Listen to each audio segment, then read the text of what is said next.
शिंदे गट आणि मनसेच्या विचारधारेमध्ये कोणताही फरक नाही असं संदीप देशपांडे म्हणाले। शिंदे गटासोबत युती करायची की नाही याचा निर्णय राज ठाकरे घेतील असंही देशपांडे म्हणाले।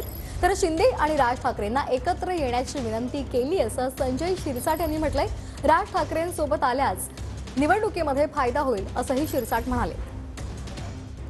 शिवसेना शिंदे गट असेल किंवा महाराष्ट्र नवनिर्माण सेना असेल, आयडिओलॉजिकली तरी आमच्यात कुठला डिफरन्सेस नाही आहेत, पण युती करायची की नाही किंवा आयडिओलॉजिकल डिफरन्सेस जरी नसले तरी काही पॉलिटिकल डिफरन्सेस असू शकतात। युती करायची की नाही या संदर्भातला अंतिम निर्णय हा सन्माननीय राजसाहेब ठाकरे घेतील। राजसाहेबांची आमची तशी भेट झालेली नाही, परंतु आमच्या नेत्यांना आम्ही हे समजावण्याचा निश्चित प्रयत्न केलेला आहे की राज ठाकरे साहेब जर आपल्याबरोबर युतीत आले तर दोघांचे विचार मिळते जुळते आहेत, दोघं फळीचे एक आघाडीचे नेते आहेत आणि दोघांनाही माज बेस आहे, म्हणून जर हे एकत्रित आले तर आपल्याला निवडणुकीमध्ये याचा निश्चित दोन्ही पक्षाला फायदा निश्चित होईल।